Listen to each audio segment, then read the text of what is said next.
சந்தர்ப்பவாத கூட்டணியை பாஜகவுக்கு பயந்து ஒரு கூட்டணியை அமைத்த எடப்பாடி பழனிசாமி, ஆனால் எங்கள் தளபதி மு.க. ஸ்டாலின் அவர் அமைத்திருக்கக்கூடிய கொள்கை கூட்டணி வரும் 2026 234 தொகுதிகளிலும் அபார வெற்றி பெறப் போவது எங்கள் கூட்டணி தான். இவங்க பிளஸரா சந்தோஷமா இருக்காங்களாம், நாங்க பிரஷர்ல இருக்கோமா. அம்மா இப்ப உங்களுக்கு பிளஸர் தான். ஏற்கனவே நீங்க ஒண்ணுமில்லாத ஒரு கட்சி, நீங்க அதிமுக கூட சேர்ந்தது உங்களுக்கு பிளஸர். பிரஷர் யாருக்குன்னா பழனிசாமி தான். தமிழ்நாட்டு மக்களுக்கு என்றும் பிரஷர் எங்கள் தளபதி மு.க. ஸ்டாலின் தான். பாஜகவுக்கு கிளிய போவது டவுசர். கூட்டணி சேர்ந்தப்ப தூத்துக்குடியில தோத்து போனாங்க, கூட்டணி சேராம தென் சென்னையில தோத்து போனாங்க. இவ்வளவு தோல்வி அடைஞ்சது பிற்பாடும் தாமரை மலர்ந்தே தேர இன்று சகோதரிகளும் தாய்மார்களும் மகிழ்ச்சியாக இருக்கக்கூடிய ஒரே ஆட்சி நம் திராவிட மாடல் முதலமைச்சர் தளபதி மு.க. ஸ்டாலின் அவர்களுடைய ஆட்சி தான். கூட்டணி சேர்ந்தாலும் தோல்வி, கூட்டணி இல்லாமலும் தோல்வி. 2026 நீங்கள் 1000 பேர் சேர்ந்து வந்தாலும் எங்கள் தளபதியின் சாதனைகளின் முன்னால் உங்களுடைய தோல்வி உறுதியா. எப்படிப்பட்ட திட்டம் யா. உரிமைக்காக பிரதமரிடம் கேள்வி கேட்கிற அதே முதலமைச்சர் இந்தியாவுக்குன்னு ஒரு பாதிப்பு வரும் பொழுது உறவுக்கு கை கொடுப்பதும் உரிமைக்கு குரல் கொடுப்பதும் திமுகவை தவிர வேற எந்த கட்சிக்கும் இந்த தகுதி கிடையவே கிடையாது. ஏன் இந்த 4 ஆண்டு சாதனை விளக்க பொதுக்கூட்டத்தை கிட்டத்தட்ட 2214 இடங்களில் 4 நாட்களில் நடத்த வேண்டும் என்று கட்டளையிட்டு அது சிறப்பாக நடத்தக்கூடிய பில்லான ஒரே இயக்கம் திராவிட முன்னேற்ற கழகம் தான். இந்த 4 நாட்கள்ல 2214 இடங்களில் தமிழ்நாடு முழுவதும் 4 ஆண்டு சாதனை விளக்க பொதுக்கூட்டம். ஏன் நம்ம தலைவருக்கு இப்படி ஒரு சாதனை விளக்க பொதுக்கூட்டம் நடத்தணும்? இந்த கூட்டத்தில் நான் அப்படி நடந்து வர்றப்பே ஒரு அம்மா சொன்னாங்க, டிவியில பார்த்தா கிழமை மாதிரி தெரியுறாரு, நேரில் நல்லா இருக்காரு அப்படின்னாங்க. போன ஒரு 2 வாரத்துக்கு முன்னாடி தான் ஜி தமிழ்ல பார்த்தேன், ஒரு பையனை மடியில் உட்கார வச்சு பாட்டு பாட வச்சாரு தம்பி அப்படின்னு சொன்னாங்க. டிவியில் ஏன் கிழமை மாதிரி இருக்கோம்னா இங்கே பவுடரை போட்டு லைட்டை போட்டு உட்கார வச்சிருப்பேன்.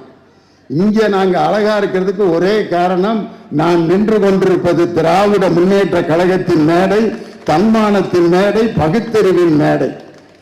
நான் அந்த தூரத்தில் உட்காந்துருக்க வயசான அம்மாலாம் யோசிக்கிறாங்க. ஒரு அம்மா உட்காந்துருக்காங்க, ஒரு பாட்டி, அவங்க இப்படியே பார்க்குறாங்க, இவன் டிவியிலே 1.5 மணி நேரம் பேசுவானே, இந்த ஆள் எப்பக்கா பேசி முடிக்கிறது, நம்மெல்லாம் வீட்டுக்கு போகிறதான் அப்படின்னு நினைப்பாங்கன்னு பார்த்தா அந்த அம்மா தான் வாயிலே பல்லே இல்லாமல் அப்படி சந்தோஷமாக சிரிக்கிறாங்க. இன்று சகோதரிகளும் தாய்மார்களும் மகிழ்ச்சியாக இருக்கக்கூடிய ஒரே ஆட்சி நம் திராவிட மாடல் முதலமைச்சர் தளபதி மு.க. ஸ்டாலின் அவர்களுடைய ஆட்சி தான். அதனால்தான் 4 ஆண்டு சாதனை விளக்க பொதுக்கூட்டம். இதே 4 வருஷம் தான் எடப்பாடி பழனிசாமியே முதலமைச்சராக இருந்தார்.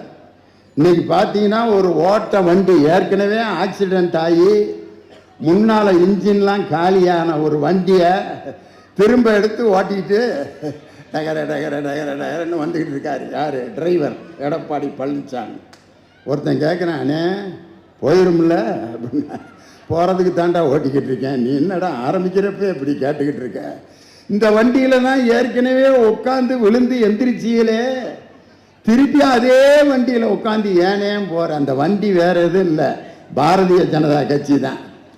பிஜேபிங்கிற அந்த வண்டியில ஏற்கனவே உட்கார்ந்து தலகுப்புற விழுந்து நாசமா போன அதே ஆக்சிடென்ட் ஆன வண்டி எடுத்து திரும்ப ஏனே ஓட்டிட்டு போறீங்கன்னா, போற வரைக்கும் பார்ப்போமப்பா, இந்த வண்டியில போலன்னா பிடிச்சி உள்ள வச்சிருவாங்க போல இருக்கு டவுசரை போட்டு. அதனாலதான் இந்த ஓட்ட வண்டியை நான் ஓட்டி கொண்டு செல்கிறேன் என்று சந்தர்ப்பவாத கூட்டணியை பாஜகவுக்கு பயந்து ஒரு கூட்டணியை அமைத்த எடப்பாடி பழனிசாமி, ஆனால் எங்கள் தளபதி மு.க. ஸ்டாலின் அவர் அமைத்திருக்கக்கூடிய கொள்கை கூட்டணி வரும் 2026 234 தொகுதிகளிலும் அபார வெற்றி பெறப் போவது எங்கள் கூட்டணி தான். இன்னைக்கு முன்னாள் ஆளுநர் அம்மா தமிழிசை சவுந்தரராஜன், அந்த அம்மாவுக்கு ஐயா குமரி ஆனந்தே ஏன் தான் தமிழிசைன்னு பேர் வச்சாருன்னு தெரியல. பேசாம இந்தியில பேர் வச்சிருக்கலாம், படா கானா சவுந்தரராஜன். படா கானான்னா பெரிய பாட்டு, தமிழ் பாட்டுன்னு அர்த்தம். தமிழ் படா கானா சவுந்தரராஜன் அப்படின்னு வச்சிருந்திருக்கலாம். காரணம் என்னன்னா, அவங்க கவர்னரா பாண்டிச்சேரியில் இருந்தப்பதான் அரசாங்க பள்ளிகளில் தமிழ்நாடு பாடநூல் கழகத்தினுடைய புத்தகங்கள் அங்க படிச்சுக்கிட்டு இருந்த மாணவர்களை அந்த தமிழ் பள்ளிகளை பூரா ஹிந்தி பள்ளிகளாக மாற்றி கையெழுத்து போட்டவர். அவர் பேரு தமிழிசை. எல்லா பள்ளிக்கூடத்தையும் ஹிந்தி பள்ளிக்கூடமா மாத்திட்டு இன்னைக்கு பாண்டிச்சேரியில நம்ம தமிழ்நாடு பாடநூல் கழகத்தின் புத்தகங்களை இத்தனை ஆண்டுகள் வாங்கிட்டு இருந்தாங்க.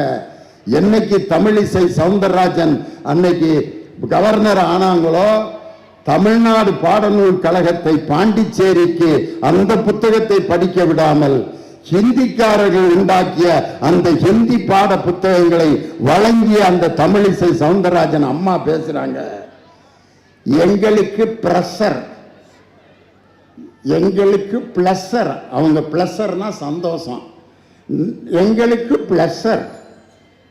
தலைவர் மு.க. ஸ்டாலினுக்கு பிரஷர். இவங்க பிளஸரா சந்தோஷமா இருக்காங்களாம், நாங்க பிரஷர்ல இருக்கோமா.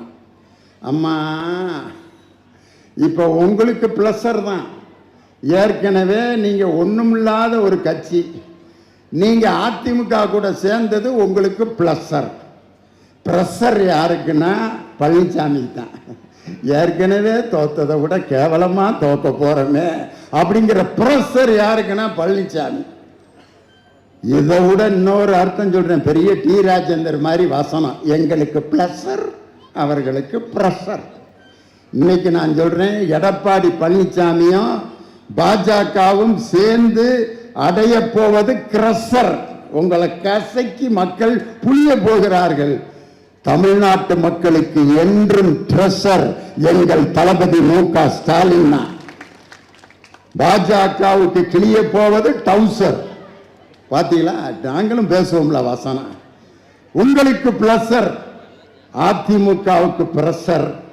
ரெண்டு பேரும் சேர்ந்து அடைய போவது கிரஷர். இந்த தமிழ்நாட்டு மக்களுக்கு என்றும் ட்ரெஷர் திமுக தான், கிளிய போகும் டவுசர் பாஜகவின் டவுசர் என்று சொல்லி இந்த 4 ஆண்டு சாதனை ஏன் நம்ம தலைவருக்கு இன்னைக்கு நடத்தணும்? எப்படிப்பட்ட தலைவர்? ஆட்சிக்கு வந்த நேரத்தில் கொரோனா மிகப்பெரிய கோர தாண்டவம் ஆடிச்சு.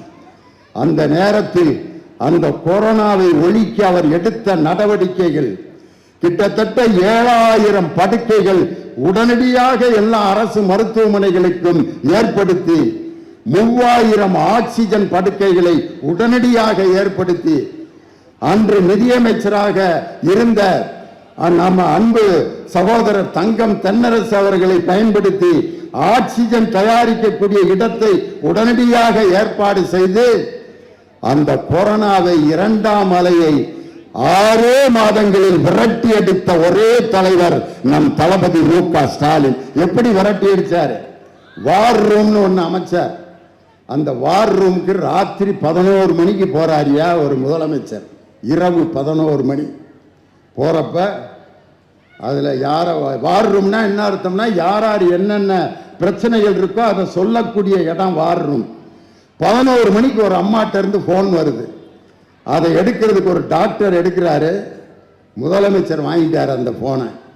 அந்த அம்மா பேசுறாங்க, ஐயா ஐயா எங்க வீட்டுக்காரருக்கு கொரோனா, ஐயா ஆஸ்பத்திரியில் பெட் இல்லையா, எங்கம்மா இருக்கிறீங்க அப்படின்னு சொல்லி உடனடியாக கேட்டு அந்த இடத்துக்கு பெட்டை ஏற்பாடு பண்ணி அது ஆயிருச்சான அடுத்த நாள் காலை சென்று ஒரு மருத்துவரை பார்க்க சொல்லி அந்த உயிரை இரவு 11 மணிக்கு வார் ரூம்ல போன் அட்டன் பண்ணி காப்பாற்றிய ஒரு முதலமைச்சர் நம் தமிழகத்தினுடைய முதலமைச்சர். அப்படி எடுக்கிற ஆக்ஷன்லாம் உடனே உடனே எடுக்கிற தலைவர். அப்படிப்பட்ட தலைவர் கையில இன்னைக்கு தமிழ்நாடு. ஆனா இன்னைக்கு எங்க திண்டுக்கல்ல எம்ஜிஆருடைய பிறந்த நாள் விழா கொண்டாடினாங்க. அப்ப அந்த பகுதியில் இருக்க பகுதி செயலாளர் அந்த மை செட்டு போடுறவன்ட்ட வந்து சொல்றாரு, டேய் எம்ஜிஆர் பாட்டை தவிர வேற எதுவும் போடக்கூடாது, சரிண்ணே எம்ஜிஆர் பாட்டு மட்டுமே போடுறேண்ணே. போடுறா. 6 மணிக்கு ஒரு பாட்டு போட்டேன். என்ன பாட்டு தெரியுமா? எம்ஜிஆர் பாட்டு.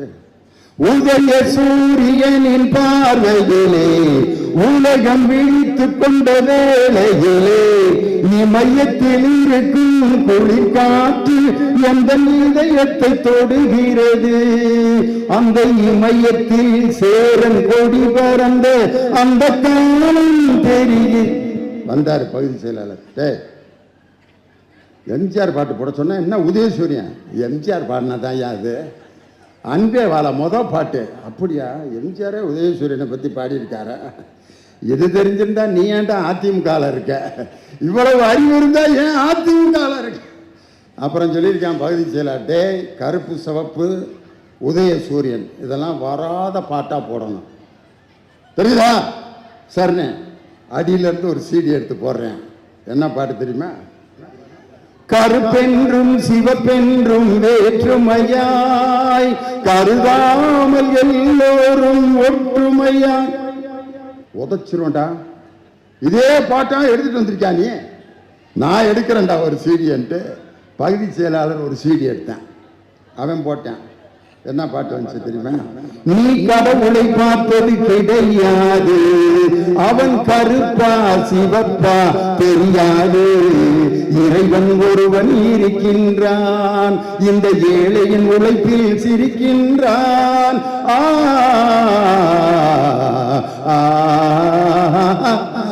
உன்னை பார்த்து இந்த உலகம். இது எடப்பாடிக்குனே எம்ஜிஆர் பாடின பாட்டு.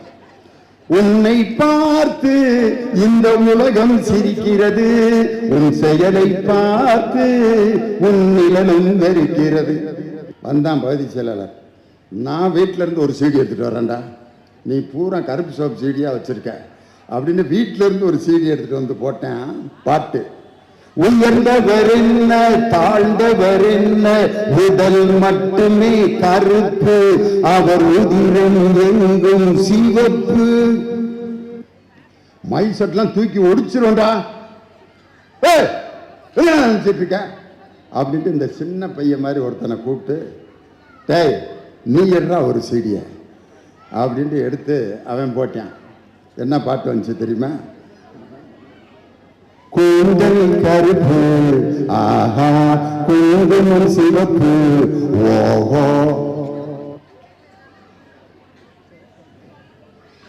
உனக்கு சம்பளம் கிடையாதுடா அப்படின்ட்டு வீட்டில் போய் இவன் பீரோல இருந்து ஒரு சீடி எடுத்துட்டு வந்து கடைசி அதை போடுறான். என் மனசு ஆறுதலுக்காக இதை போடுறான்னு லாஸ்ட் சாங் என்ன போட்டான் தெரியுமா? 1000 கைகள் மறைத்து நின்றாலும் ஆதவன் மறைவதில்லை, ஆணைகளில். பார்த்தான். பேசாம நம்ம இந்த இன கட்சியில எவ்வளவு நாள் இருந்திருக்கிறேன். எம்ஜிஆரே சூரியனை பத்தியும் கருப்பு சோப்பை பத்தியும் போட்டு பாட்டு பாடியிருக்காரு. பேசாம மயிலை தாவேலு முன்னால போய் நம்ம திமுக சேர்ந்துடலாம்டா, இந்த கேடுகட்ட கட்சியில எதுக்குடா இருந்துகிட்டேன்னு கிளம்பி போயிட்டான். Tamilisai Soundararajan pressure pleasure. அதுக்கப்புறம் ஒருத்தர், அந்த அம்மா கூட்டணி சேர்ந்தப்ப தூத்துக்குடியில தோத்து போனாங்க, கூட்டணி சேராம தென் சென்னையில தோத்து போனாங்க. இவ்வளவு தோல்வி அடைஞ்சது பிற்பாடும் தாமரை மலர்ந்தே தேர. ஏமா எப்படிமா மாவு இருந்தா தானமா இட்லியும் ஊத்த முடியும்? வெறும் பானையை கொதிக்க வச்சு கீழே தண்ணியை மட்டும் ஊற்றி மூடியை போட்டு மூணா இட்லி வருமா? அங்க சேர்ந்து நின்று தூத்துக்குடியில எங்க மாநில துணை பொதுச் செயலாளர் எங்க அம்மா கனிமொழி அவர்களிடம் தோல்வி அடைந்தார். தென் சென்னையில கூட்டணியை விட்டு விலகி என் சகோதரி தமிழச்சி தங்கப்பாண்டியனிடம் தோல்வி அடைந்த பிற்பாடும் தாமரை மலர்ந்த தேரும். என்ன நினைச்சுதான் பேசுறாங்களோ. அவங்களுக்கு அடுத்த ஒருத்தர் தலைவராக இருந்தார் முருகன். அவர் பார்த்தீங்கன்னா திருத்தணியில முரியங்கையில் இருந்த வேல் கம்பை பிடிங்கிட்டு பாத யாத்திரை. முரியன் பார்க்குறாரு, என் கையில் இருந்த ஒரே ஆயுதம் தாண்டா, அதை பிடிங்கிட்டு கிளம்பி போயிட்டாங்களேன்ட்டு முருகன் கையில் இருக்கிற ஆயுதத்தை பிடுங்கி கொண்டு பாத யாத்திரை போனார் முருகன். ஆனால் அதே முருக பக்தர்களுக்கு அகில உலக மாநாடு நடத்தியவர் எங்கள் தளபதி மு.க. ஸ்டாலின்ங்கிற முதலமைச்சர். இவர் வேல்கம்பு புடிங்கிட்டு பாத யாத்திரை போனாரு. அவர் எங்க தோத்தாரு தெரியுமா? தாராபுரத்தில் கூட்டணியோடு சேர்ந்து எங்கள் அம்மையார் கயல்விழி செல்வராஜிடம் தோற்று போனவர் முருகன். கூட்டணியிலிருந்து பிரிஞ்சு எங்க தோத்தார்னா எங்கள் கொள்கை குன்று ஆர் ராசாவிடம் நீலகிரி தொகுதிகளை தோற்று போனார். யாரு? இரண்டாவது மாநில தலைவர் முருகன். மூணாவது மாநில தலைவர் Annamalai, police officer, superintendent of police. அந்த போலீஸ் அதிகாரிக்குனே ஒரு கதை சொல்லுவேன் நான். இதே மாதிரி ஒரு 5 மாடி கட்டடத்தில் ஒரு போலீஸ் அதிகாரி சிக்கிட்டாரு. கீழே தீ விபத்து. மேல இருந்து போலீஸ் அதிகாரி, கீழே தீ பிடிச்சி என்ன எப்படியாவது காப்பாத்துங்கடா. எஸ்பிடா நானு.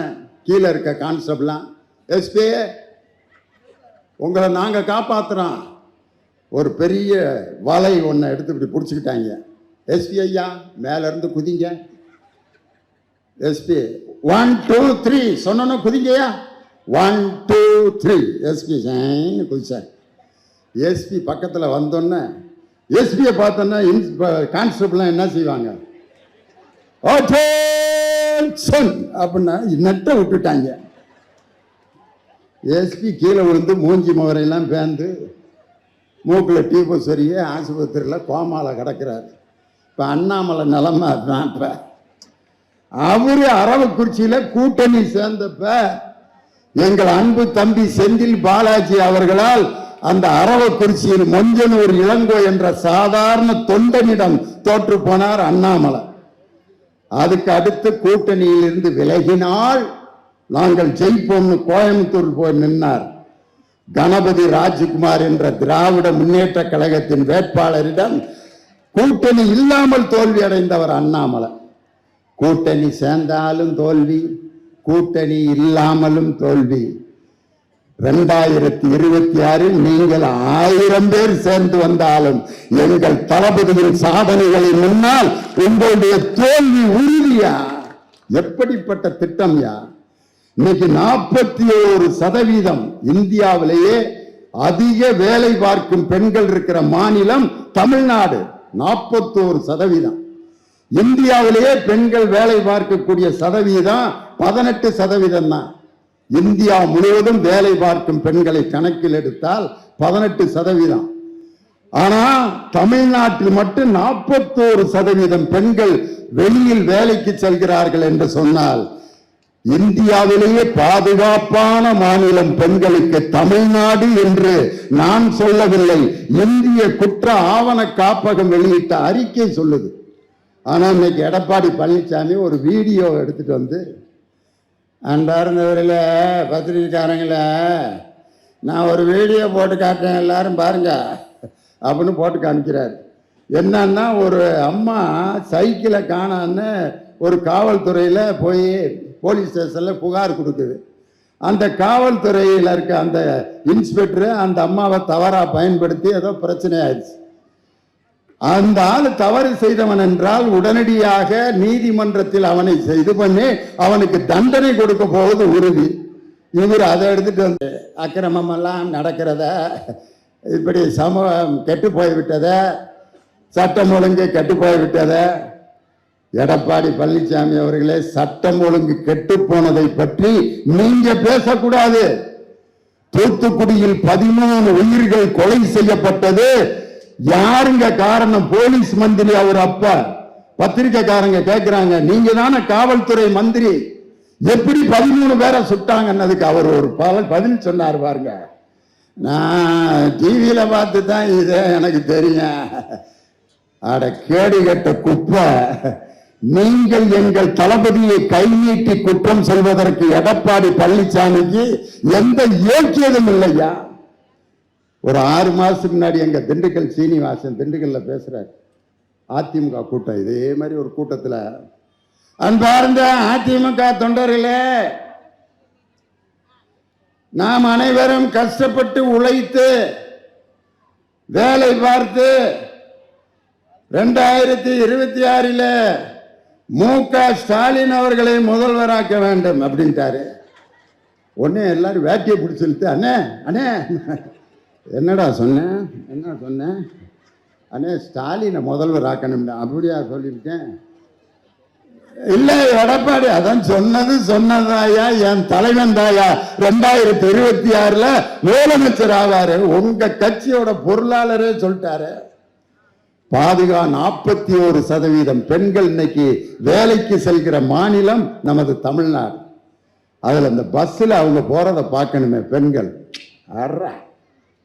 ஒரு 4 வருஷத்துக்கு முன்னாடி ஒருத்தன் சொல்றேன் வீட்டில், இந்தடி கல்யாணத்துக்கு நான் மட்டும் போயிட்டு வர்றேன், நீ எங்க அம்மாவும் வீட்டில் சோறாக்கி வச்சுற அப்படின்னு மிரட்டிட்டு போனாரு. எப்ப? 4 வருஷத்துக்கு முன்னாடி. இப்ப அதே ஆள் என்ன சொல்றான் தெரியுமா? கல்யாணத்துக்கு நீ எங்க அம்மாவும் போயிட்டு வாங்க, நான் வீட்டில் இருக்கேன். ஏயா நான் போனால் பஸ்ஸுக்கு காசு கேட்குறாங்க, எங்கள் அம்மாவுக்கும் உனக்கும் பஸ்ஸு ஃப்ரீ, நான் கல்யாணத்துக்கு போகிறத விட நீங்கள் 2 பேரும் போயிட்டு வாங்கன்ட்டு ஒரு ஆம்பளை போய் கல்யாணத்தில் நிற்க வேண்டிய இடத்தில் தன் மனைவியையும் அம்மாவையும் ஒருவன் அனுப்பி வைக்கிறான் என்றால் இந்த கௌரவத்தை பெண்களுக்கு வழங்கிய தலைவர் நம் தளபதி மு.க. ஸ்டாலின். இந்த ஆண்கள்லாம் நிறைய பேர் உட்காந்துருக்காங்க, என் சகோதரர்கள்லாம். கல்யாணம் ஆனவங்களா இல்லையா அப்படிங்கிறதுக்கு ஏதாவது ஒரு அடையாளம் இருக்கா? யார்கிட்டையாவது ஒரு அடையாளம் கண்டுபிடிக்க முடியுதா யாராவது? எல்லாம் ஒரே மாதிரி தான் இருப்பாங்க. என்ன முடிச்ச ஆள்கிட்ட ஒரு மொழி மட்டும் வேற மாதிரி இருக்கு, அந்த அப்படியே இருப்பாரு. ஏனே 6-7 வருஷம் ஆச்சப்பா, ஏனே இதை கட்டிக்கிட்டு நான் படுற வேதனை அப்படின்ட்டு மனசு வந்து முகத்தில் எந்த அடையாளம் இல்லை. ஆனால் என் சகோதரிகளுக்கு பாருங்க, கல்யாணம் முடிச்சவங்களா இல்லையான்னு முகத்தை பார்த்தோன்னா கண்டுபிடிச்சிடலாம். என் தங்கச்சி முன்னால் உட்காந்துருக்காங்க, இங்கே ஒரு பொட்டு இங்கே ஒரு பொட்டு, கல்யாணம் ஆயிடுச்சு, கண்டுபிடிச்சிடலாம். ஆம்பளைகளுக்கு ஒன்றும் கிடையாது. அதே மாதிரி தாலி கொடி அவங்கள்ட்ட தான். ஆம்பளைகளுக்கு மட்டும் தாலி கட்டலாம் அப்படின்னு ஒரு சிஸ்டத்தை மாற்றிருந்தா ஒருத்தர் காலத்திலேயாவது 1 கிராம் இருந்திருக்குன்னு நினைக்கிறீங்களா? 1/2 கிராம் இருந்தாலே அடகு வச்சு கட்டிங் ஆயிருக்கான். முரளி சிரிப்பை பாருங்களேன். உண்மைதான். மஞ்ச கயிறு மட்டும் கிடக்கும், போதையில் அதையும் அத்து இதை வேற தூக்கிட்டு என் சகோதரிகள் களத்தில் தொங்குறதுனால தான் நிம்மதியா நம்ம அங்கதான் இருக்கோம். இந்த 2 அடையாளமும் அவங்ககிட்ட தானையா. பிள்ளைகளை சுமந்து பெற்கிற அந்த இயற்கை பேரும் அவங்ககிட்ட தானே கொடுக்கப்பட்டிருக்கு. ஆம்பளைகிட்ட புள்ள பெக்கிற அந்த கேரக்டர் ஆம்பளைகளுக்கு இயற்கை கொடுத்திருந்தால் என்ன ஆயிருக்கும்? 6 மாசத்துல டாக்டரை கூப்பிட்டு அறுத்துறியா, இதை என்னையால தூக்கிட்டு தெரிய முடியல, மஞ்ச பையவே நான் பட்டினப்பாக்கத்துல இருந்து இங்க கூலி கொடுத்து தூக்கிட்டு வர்றேன், இதை வேற 10 மாசம் தூக்கிட்டு தெரியணுமா அப்படின்னு எரிஞ்சிருப்பேன். என் சகோதரிகளுக்கு தான் அந்த தாய்மைங்கிற பேரு இயற்கையில் கொடுக்கப்பட்டதற்கு காரணம் அவர்களுக்கு இருக்கிற பொறுமையும் நிதானமும் அவங்கள்ட்ட தான் இருக்கு. அதனாலதான் தமிழ் நிலங்களில் குறிஞ்சி, முல்லை, மருதம், நெய்தல், பாலைன்னு 5 நிலம் இருக்கு. அதுல குறிஞ்சி நிலம் மலையும் மலையும் சார்ந்த இடம். அங்க வந்து வேடர்கள் வேட்டையாடி விலங்குகளுடைய கறி, தோல் இதெல்லாம் வச்சிருப்பாங்க. வேட்டையாடுறது ஆண்களின் வேலை, அந்த தோலையும் மாமிசத்தை விற்பது பெண்களுடைய வேலை. அதே மாதிரி மலையில் இருக்கக்கூடிய பெண்கள் அந்த தோல் விற்பனை மட்டும் இல்ல, தேன் விற்பார்கள், அந்த வெளியில் இருக்கக்கூடிய அந்த திணை புலத்தை பாதுகாப்பார்கள், குறி சொல்லுவாங்க. யாரு? மலை ஜாதி பெண்கள். இது குறிஞ்சி நிலம். நெய்தல் நிலம் என்பது கடலும் கடல் சார்ந்த இடம். ஆண்கள் மீன் பிடிக்க கடலுக்குள் செல்வார்கள். அந்த மீனை வந்து விற்பனை செய்யக்கூடிய ஆற்றல் ஆண்களை விட பெண்களுக்குத்தான் அதிகமாக இருக்கிறது என்று அன்றே சங்க இலக்கியத்தில் மீன்களை விற்பனை செய்பவர்கள் பெண்கள் தான். இன்னைக்கு மெரினா பீச்சில் பாருங்க, சாப்பாட்டு கடை அக்கா கடன் தான் இருக்கு. எங்கேயாவது அண்ணன் கடை மானன் கடை இருக்கா? அக்கா கடை தானே. அம்மா மெஸ், அக்கா கடை. ஏன்னா அவங்கள்ட்ட கடை நடத்தினா தான் திங்க முடியும். ஆண்கள்லாம் பெரிய பெரிய ஹோட்டலில் பெரிய செஃப்பா இருப்பேன். இவ்வளவு நீர ராக்கெட் ரவா ஹோட்டல்ல சுடுவான், வீட்டுல ஒரு தோசை சுடுறானா அதெல்லாம் நம்ம செய்யக்கூடாது அப்படி பாரு. ஹோட்டல்ல சுடுவான், வீட்டுல செய்ய மாட்டான். அதே மாதிரி பெண்கள் இந்த மாதிரி வணிகம் செய்வதில் அந்த காலத்திலிருந்து பெண்கள் தான் சாமர்த்தியமாக செய்து கொண்டிருந்தார்கள். நான் இன்னைக்கு அந்த மயிலாப்பூர் மார்க்கெட்ல ஒரு தடவை காலையில ஒரு கடையில் உட்கார்ந்துருந்தேன். ஒரு அம்மா முருங்கைக்காய் விற்கிறதுக்கு வந்துச்சு. வந்துட்டு காலையில முருங்கைக்காய் எவ்வளவுமா அப்படின்னு கேட்டோன்னே 2 10 ரூபா அப்படின்னு கொடுத்துச்சு. காலையில் எல்லாம் வாங்கிட்டு போயிட்டாங்க. மத்தியானம் 2 மணிக்கு மேலே 3 10 ரூபான்னு கொடுத்துச்சு. நான் பார்த்துக்கிட்டே இருந்தேன், என்னடா காலையில் 2 10 ரூபா, மத்தியானம் 3 10 ரூபான்னு கொடுக்குதேன்ட்டு. சாயந்தரம் 6 மணிக்கு பார்த்தீங்கன்னா 4 10 ரூபான்னு கொடுத்துச்சு. நான் அந்த அம்மாவை கூப்பிட்டு கேட்டேன், ஏமா எதுக்குமா காலையில் 2 10 ரூபா, மத்தியானம் 3 10 ரூபா, சாயந்தரம் 4 10 ரூபான்னதுக்கு அந்த அம்மா ஒரு விளக்கம் சொல்லிச்சியா, காலையிலங்க நிறைய பணக்காரவங்க வேலைக்கு போகிறவங்க தாங்க மார்க்கெட்டில் வாங்கிட்டு போவாங்க. 2 10 ரூபான்னு கொடுத்தேன், வாங்கிக்கிடுவாங்க. மத்தியானம் 3 மணிக்கு நான் போட்ட முதல் வந்துடும். அதுக்கப்புறம் எனக்கு வர்றது பூரா லாபம் தாங்க. இன்னொரு காய் எல்லாத்துக்கும் சேர்த்து கொடுக்கலாம்னு தான் மத்தியானம் 3 10 ரூபான்னு விற்றேங்க. சாயந்தரம் ஏமா 4 10 ரூபான்னு விற்றன்னு கேட்டதுக்கு அந்த அம்மா, சாயந்தரம் இந்த கூலி வேலைக்கு போனவங்களாத்தான் வருவாங்க, 100 நாள் வேலைக்கு போனவங்க, கடை வச்சுருக்கவங்க, வீட்டு வேலைக்கு போனவங்கெல்லாம் 6 மணிக்கு மேலே தான் காய் வாங்க வருவாங்க, கையில் காசு இருக்காதியா, அதனால தான் 4 10 ரூபான்ட்டு சாயந்தரம் 6 மணிக்கு மேலே 4 10 ரூபான்னு கொடுத்தேன்னு ஒரு முருங்கைக்காய் விற்கிற பெண்ணுக்கு கூட இப்படி மனிதத்தன்மையோடு வியாபாரம் செய்ய முடியும் என்ற காரணத்தினால் தான் உரிமை தொகையை ரேஷன் கார்டுல பேர் இருந்தாலும் ஆண்களுக்கு கொடுப்பதற்கு பதிலாக பெண்களுக்கு உரிமை தொகை கொடுத்த தலைவர் நம் தமிழகத்தினுடைய முதலமைச்சர். இன்னைக்கு ஒரு பாட்டு கேட்கறதுக்கு ஒரு காலத்துல எப்படி கஷ்டப்பட்டு பாட்டு கேட்டோம். ஒரு கல்யாண வீட்டுல நான்லாம் சின்ன பையனா இருக்கும்போது பொண்ணு மாப்பிள்ள உள்ள நிக்கிறதுக்குனே ஒரு பாட்டு வச்சிருப்பாங்க. மணமகளே மருமகளே வா வா, உன் வலது வலது வலது வலது, அங்கனே அந்த ஊசி நின்றுக்கிறேன். அந்த பிள்ளை காலை எடுத்து வச்சுட்டு என்னடா வலதுன்னு நிறுத்திட்டேன், அப்படி இறக்கி வச்சுறேன். ஒழுங்கா போடுற பாட்டை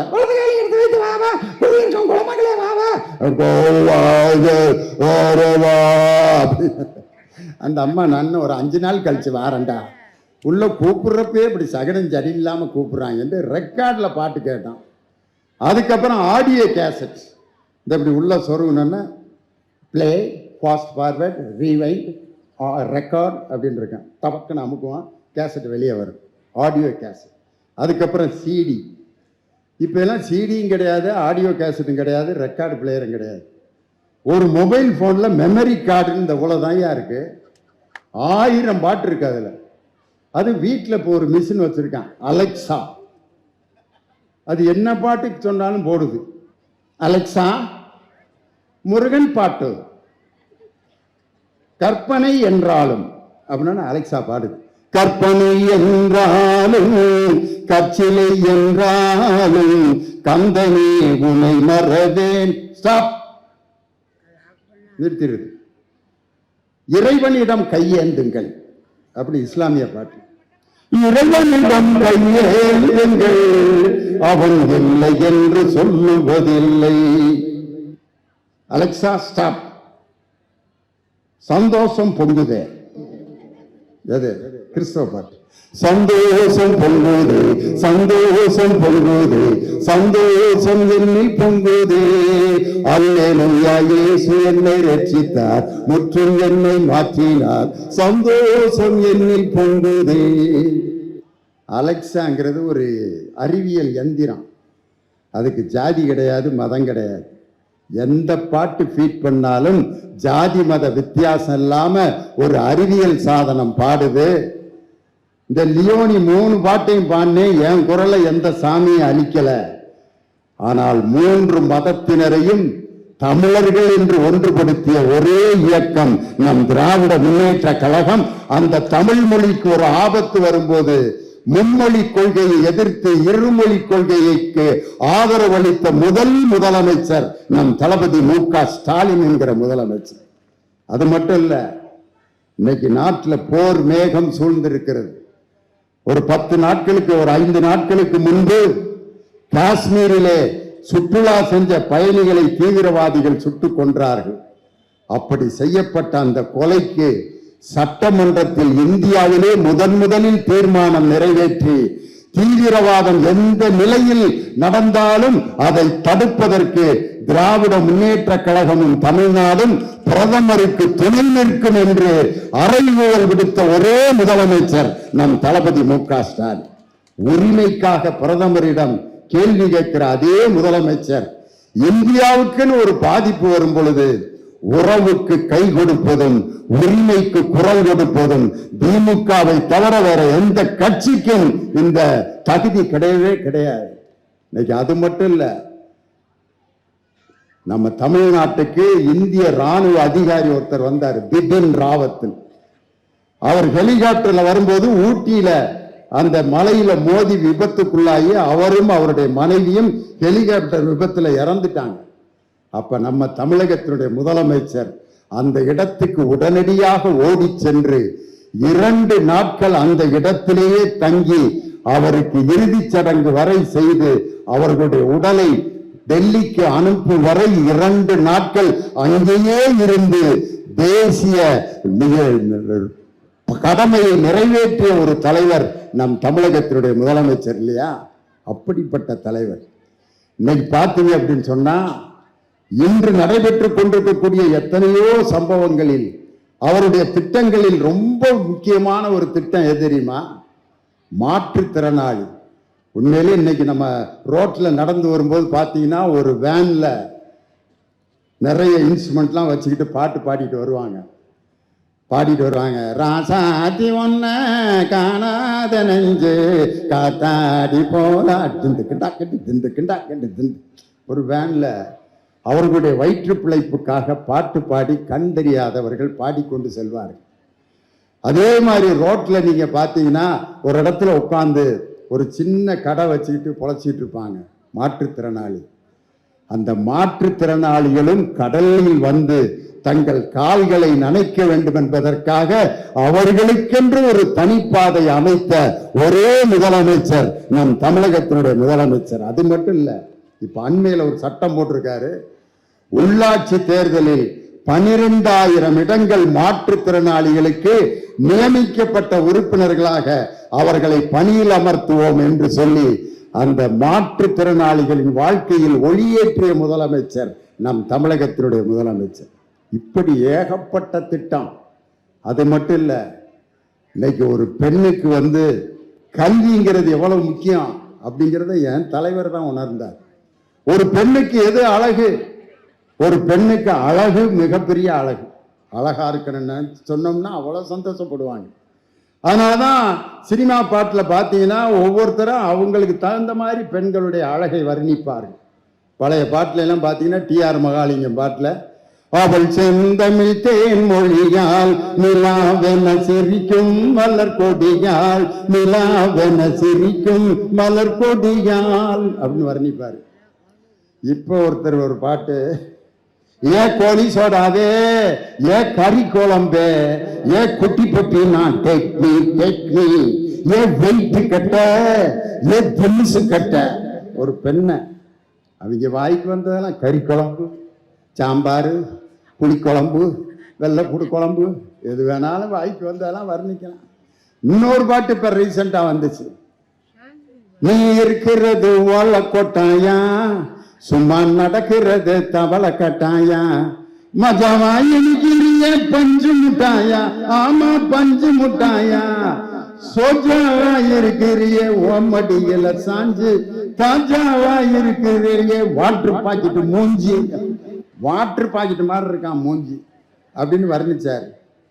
இன்னொரு பாட்டு பார்த்தீங்கன்னா, இந்த மீனவர்களுக்குன்னே எங்க அண்ணன் தேனிசை தென்றல் தேவா, சுண்டகஞ்சி சோறுடா, சுரும்பு கருவாடுடா, வாழ மீனு காலுடா, வர்ற ஸ்டைல பாருடா, சலோனியா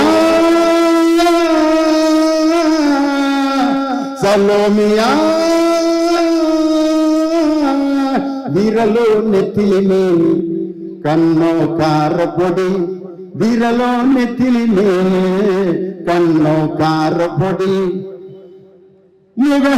அவ வவ்வாலிடா அது சிக்காதுடா அது ரெக்ககட்ன வவ்வாலிடா ஏ அந்தோனி ஏ அல்போன்ஸ் அவ முன்னால ஏ சில்பான்ஸ் அந்த கதலை கேளு அலைய சொல்லும் அலைய கேளு கதையை சொல்லும் சலோமியா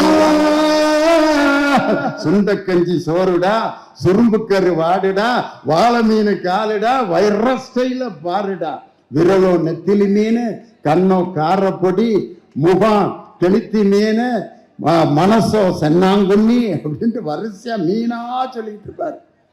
ஒரு பெண்ணு அழகா இருக்கிறேன்னு சொன்னா அவ்வளவு சந்தோஷப்படுவாங்க. அதுக்கடுத்து அவங்க எதுக்கு சந்தோஷப்படுவாங்கன்னா சுமங்கலியா இருக்கிறம்மா தீர்க்க சுமங்கலியா இருக்கணும் அப்படின்னா ரொம்ப நன்றிங்க. அதனால தான் இந்த தாலியை அப்படி பாதுகாப்பாங்க. கோயிலில் குங்குமம் கொடுத்தா வாங்கி இங்கே கொஞ்சம் வச்சு இங்கே கொஞ்சம் வச்சு செவுத்து பக்கம் திரும்பி ஏமா அப்படின்னு கேட்டால் அதில் அவர் இருக்காரு. அவன் தண்டி இருக்கான் புலி மூட்டை ராமசாமி மாதிரி. ஆட்டோவில் உட்காந்தா ஒரு ஆட்டோ முழுதும் இருக்கான். அவன் அந்த கைத்தில் இருக்கான்னு நம்பி பொட்டு வச்சு கன்னத்தில் ஒத்திக்கிட்டு அந்த சுமங்கலியா இருப்பது அவர்களுக்கு மிகப்பெரிய சந்தோஷம். அதை விட பெரிய சந்தோஷம் தாய்மை. ஒரு குழந்தை பெற்று கையில வாங்கும்போது அவ்வளவு சந்தோஷமா இருப்பாங்க. தாய்மை அடைகிறது ஒரு பெரிய மகிழ்ச்சி. அந்த குழந்தை இந்த ஒரு பெண்ணுக்கு இந்த 3 ஒரு பெண்ணுக்கு மகிழ்ச்சி தான். ஆனா இந்த 3 நிரந்தரம் இல்லை. அழகு உங்களுக்கு நிரந்தரம் கிடையாது. என் கூட படித்த பிள்ளை அவ்வளவு அழகா இருந்துச்சு. அது பின்னாடியே தான் பள்ளிக்கூடத்துக்கு போவான். ஒரு மாதத்துக்கு முன்னாடி அந்த பிள்ளைய பார்த்தேன். பல்லெல்லாம் போய் தலை பூரா வெள்ளை வெளியேன்னு முடி கொட்டி போய் இல்லையானே நல்லா இருக்கியாடா அப்படின்னு. நீ எப்படி இருக்க அப்படின்னு. ஏன் இப்படி போயிட்ட அப்படின்னா வயசாகி போச்சுடா பேர பிள்ளைகளை பார்த்துக்கிட்டு உட்காந்துருக்கேன். அவ்வளோ அழகான பொண்ணு இப்போ அப்படியே கிளவியாகி உட்காந்துருக்கு. அழகு நிரந்தரம் இல்லை. சுமங்கலி உங்கள் கணவர் உயிரோடு இருக்கிற வரைக்கும் அதை நீங்கள் பாதுகாத்து வைக்கலாம். சுமங்கலி தாய்மை குழந்தை எப்படி அமையுதோ அதை வச்சு தான் தாய்மை. இவை எல்லாவற்றையும் விட ஒரு பெண்ணுக்கு எது மிகப்பெரிய சிறப்பு என்றால் அந்த பெண்ணுக்கு கொடுக்கப்படும் கல்விதான் அந்த பெண்ணுக்கு நிரந்தரமான சொத்து. அந்த கல்வி செல்வத்தை வழங்கிய முதலமைச்சர் நம் திராவிட மாடல் முதலமைச்சர். இன்னைக்கு நாகர்கோவில் கன்னியாகுமரி மாவட்டத்தில் அழகு மீனா IAS அப்படின்னு ஒரு அதிகாரி இருக்காங்க. அந்த அம்மா என்ன பேட்டி கொடுத்தாங்கன்னா, ரொம்ப வறுமையான குடும்பத்தில் நான் பிறந்தேன். எங்க அப்பா சாதாரண வேலையில இருந்தாரு. எங்க அம்மா அதை விட பரிதாபமான வேலையில இருந்தாங்க. சாப்பாட்டுக்கே வழி இல்லாத குடும்பம் நாங்க. ஆனா அந்த நேரத்தில் முதலமைச்சராக இருந்த முத்தமிழறிஞர் டாக்டர் கலைஞர் அந்த வீட்டில் முதல் பட்டதாரியாக எந்த பெண் வருகிறாரோ அவருக்கு அனைத்து உயர்கல்வியும் இலவசம் என்று அறிவித்தார். நான் எங்க வீட்டில் முதல் பட்டதாரியா படித்தேன். எனக்கு IAS வரைக்கும் இலவசமாக கல்வி தந்ததால் இன்னைக்கு கன்னியாகுமரியின் கலெக்டராக இன்னைக்கு அழகு மீனா IAS நான் நிக்கிறேன்னா கலைஞர் அவர்கள் போட்ட அந்த முதல் பட்டதாரி திட்டத்தினாலதான் இன்னைக்கு நான் IAS இருக்கேன். நம்ம மாவட்ட செயலாளர் வேலு சொன்ன மாதிரி 57 IAS அதிகாரிகளை இன்று நான் முதல்வன் என்ற திட்டத்தின் மூலம் உருவாக்கி காட்டியவர் நம் தளபதி MK ஸ்டாலின். அந்த IAS அதிகாரியா ஒரு பெண் இருந்தா டே அப்பா, உண்மையிலேயே ஒரு ஆணுக்கு ஒரு போலீஸ் அதிகாரியா இருந்தா வழிநெடுக எல்லாம் சலிட்டு அடிப்பாங்க. ஐயா ஐயா ஐயா அப்படின்னு. அவர் வீட்டுக்கு போவார். வீட்டுக்கு போய் காலிங் பெல் அடிக்கிறாரு. அவங்க வீட்டுக்காரமா ஏயா பத்தாம் வார, அவர் பெரிய ஐஜியா இருப்பாரு. ஏன் பத்தாம் வார லேட்டா, என்ன லேட்டு போகல. பக்கத்தில் இருக்க இன்ஸ்பெக்டர்லாம் ஐயா நிலைமையே வீட்டில் இப்படித்தாண்டா இருக்கு அப்படின்னு சிரிக்கிறாங்க. அப்போ ஐஜி பார்க்குறாரு, போட உங்கடா ஏன்டா இன்னமா இங்கே இருக்கீங்க. ஐஜியா இருந்தாலும் டிஐஜியா இருந்தாலும் வீட்டில் வீட்டு தாண்டா. நான்லாம் நகைச்சுவை தென்றல் கலைமாமணின்னு பட்டம் கொடுத்துருக்காங்க. வீட்டில் இது வரைக்கும் என் வீட்டுக்காரன் அந்த பட்டத்தை சொல்லி ஒரு தடவையாவது கூப்பிட்ருக்காங்களா? கலைமாமணி அவர்களே டீ எடுத்து வைக்கவா? நகைச்சுவை தென்றல் அவர்களே சாப்பிட்றீங்களா? சாப்பிட்றியா இல்லையா அப்படிங்கும் போது நான் சாப்பிட்டுக்கிறேன் நீ போ, அவ்வளோதான். வீட்டில் ஒரு கணவன் மனைவி இருக்கக்கூடிய அந்த நேரத்தில் ஒரு பெண் போலீஸ் அதிகாரியாக இருக்காங்கன்னு வச்சுக்கோங்க. அவங்க ஐஜியாக இருக்கிறாங்க, போலீஸ் ஜீப்பில் வீட்டுக்கு வர்றாங்க.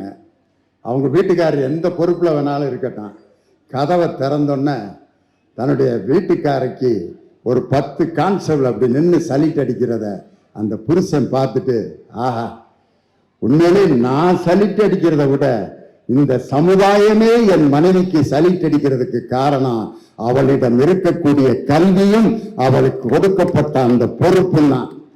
இன்னைக்கு உள்ளாட்சி பதவிகளில் 50% பெண்களுக்கு தர வேண்டும் என்ற அந்த திட்ட சட்டத்தை எங்கள் தலைவர் அமுல்படுத்தியதால் இன்னைக்கு தமிழ்நாட்டில் இருக்கிற மேயர்கள்ல 11 மேயர்கள் பெண் மேயர்கள் கவுன் போட்டு மாநகராட்சி மன்றத்தின் மேயர்களாக இன்னைக்கு பெண்கள் இருக்கிறாங்கன்னா அதற்கு காரணம் நம் தளபதி மு.க. ஸ்டாலின்.